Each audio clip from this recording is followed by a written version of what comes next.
Hello and thanks for watching the Stephen Mendes Educational Channel. Here we're looking at a Wheatstone bridge circuit and we're going to try and help you to understand how it works. The resistor R3 is a variable resistor in most cases, and in the old time days we had a length of resistance wire between those two screws shown there, and a slider was used to short out part of that wire so that we could vary the length of the resistance wire. And since the resistance wire had a very accurate resistance per inch or per foot or whatever you want to say, the linear distance between the screw on the left and the slider allowed us to easily calculate with great accuracy the resistance of R3.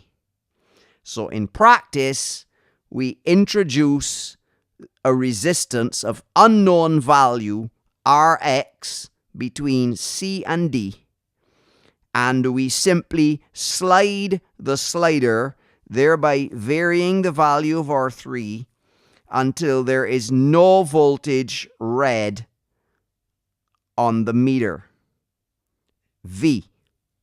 Now, if we move the slider a little to the left or the right, the value of the voltage read there will either be positive or negative, and the further we get away from the balance point, the larger the positive or negative voltage will be.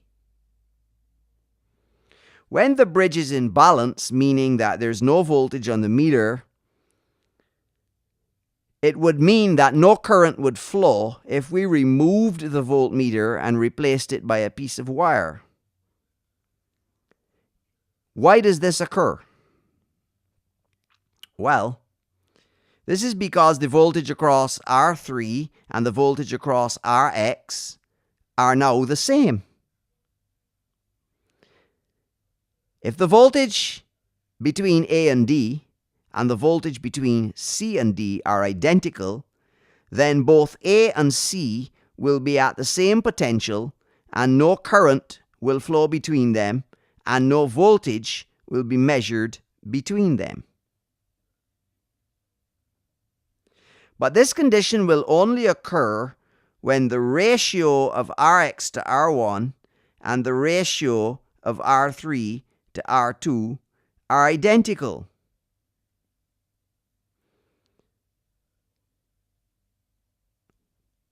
We simply rearrange it so that we have Rx equal to R1 times R3 over R2, and the device is used to very accurately measure the value of Rx. I hope this has proved helpful to you, and if you have any questions, please post them in the comments below. Thanks for watching, and we'll see you in the next video.